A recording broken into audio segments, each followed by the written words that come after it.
एकोनविंशः सर्ग 19वां सर्ग। विभीषण का आकाश से उतरकर भगवान श्रीराम के चरणों की शरण लेना, उनके पूछने पर रावण की शक्ति का परिचय देना और श्रीराम का रावण वध की प्रतिज्ञा करके विभीषण को लंका के राज्य पर अभिषिक्त कर उनकी सम्मति से समुद्र तट पर धरना देने के लिए बैठना। इस प्रकार श्री रघुनाथ जी के अभय देने पर विनयशील महाबुद्धिमान विभीषण ने नीचे उतरने के लिए पृथ्वी की ओर देखा। 1। वे अपने भक्त सेवकों के साथ हर्ष से भरकर आकाश से पृथ्वी पर उतर आए।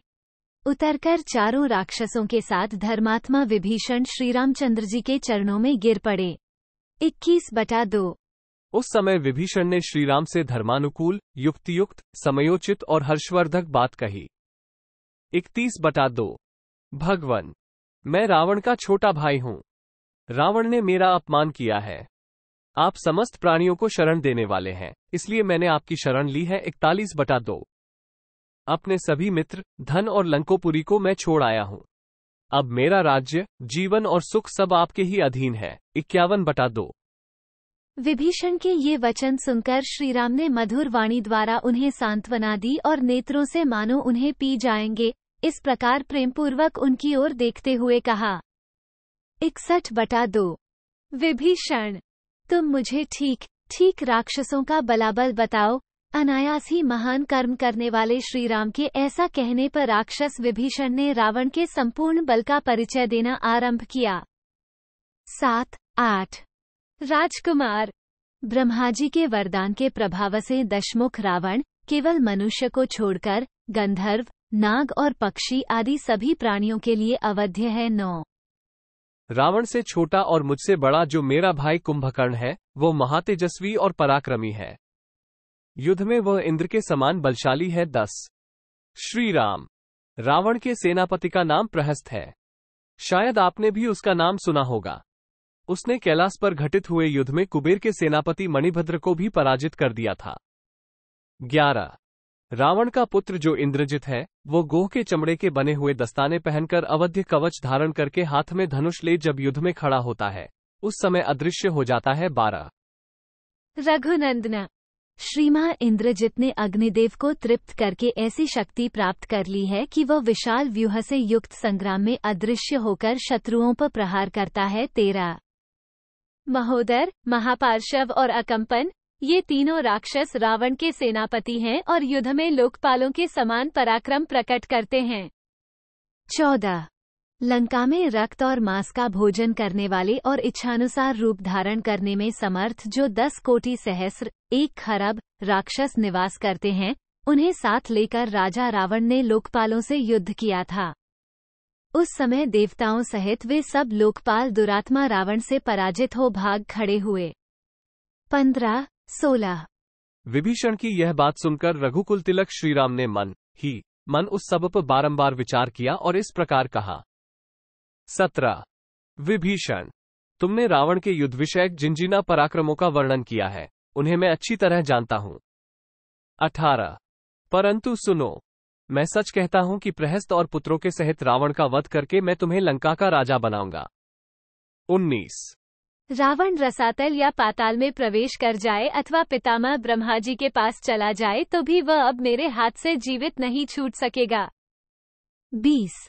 मैं अपने तीनों भाइयों की सौगंध खाकर कहता हूँ कि युद्ध में पुत्र, भृत्यजन और बंधु बांधवों सहित रावण का वध किए बिना अयोध्यापुरी में प्रवेश नहीं करूंगा। 21। अनायास ही महान कर्म करने वाले श्रीरामचंद्र जी के ये वचन सुनकर धर्मात्मा विभीषण ने मस्तक झुकाकर उन्हें प्रणाम किया और फिर इस प्रकार कहना आरंभ किया। 22। प्रभु, राक्षसों के संहार में और लंकोपुरी पर आक्रमण करके उसे जीतने में मैं आपकी यथाशक्ति सहायता करूंगा तथा प्राणों की बाजी लगाकर युद्ध के लिए रावण की सेना में भी प्रवेश करूंगा। 23। विभीषण के ऐसा कहने पर भगवान श्रीराम ने उन्हें हृदय से लगा लिया और प्रसन्न होकर लक्ष्मण से कहा। दूसरों को मान देने वाले सुमित्रानंदन, तुम समुद्र से जल ले आओ और उसके द्वारा इन परम बुद्धिमान राक्षसराज विभीषण का लंका के राज्य पर शीघ्र ही अभिषेक कर दो। मेरे प्रसन्न होने पर इन्हें ये लाभ मिलना ही चाहिए। 24-25। उनके ऐसा कहने पर सुमित्रा कुमार लक्ष्मण ने मुख्य मुख्य वानरों के बीच महाराज श्रीराम के आदेश से विभीषण का राक्षसों के राजा के पद पर अभिषेक कर दिया। 26। भगवान श्रीराम का ये तात्कालिक प्रसाद अनुग्रह देखकर सब वानर हर्षध्वनि करने और महात्मा श्रीराम को साधुवाद देने लगे।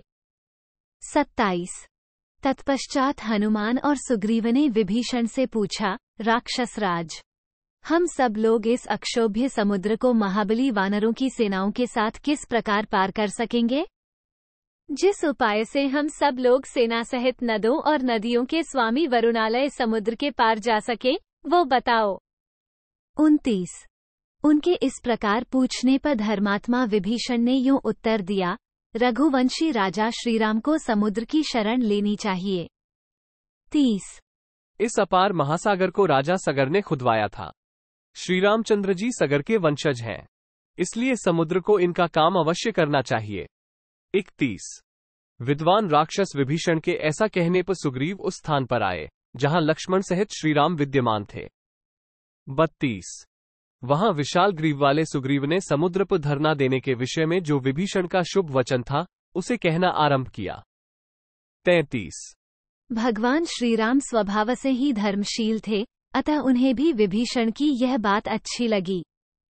वे महातेजस्वी रघुनाथ जी लक्ष्मण सहित कार्यदक्ष वानरराज सुग्रीव का सत्कार करते हुए उनसे मुस्कुराकर बोले।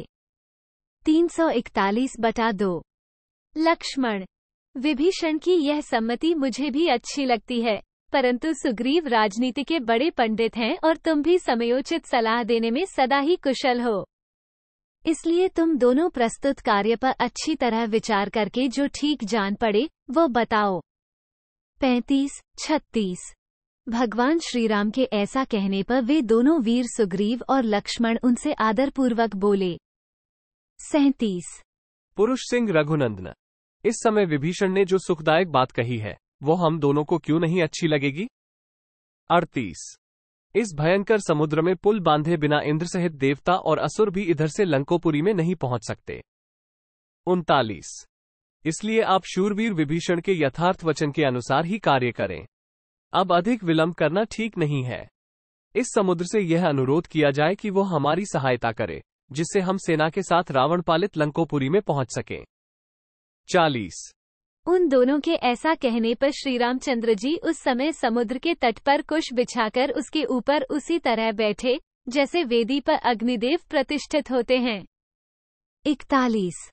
इत्यार्षे श्रीमद् रामायणे वाल्मीकि आदिकाव्ये युद्धकांडे 19 सर्ग 19। इस प्रकार श्री वाल्मीकि निर्मित आर्ष रामायण आदिकाव्य के युद्धकांड में 19वां सर्ग पूरा हुआ। 19।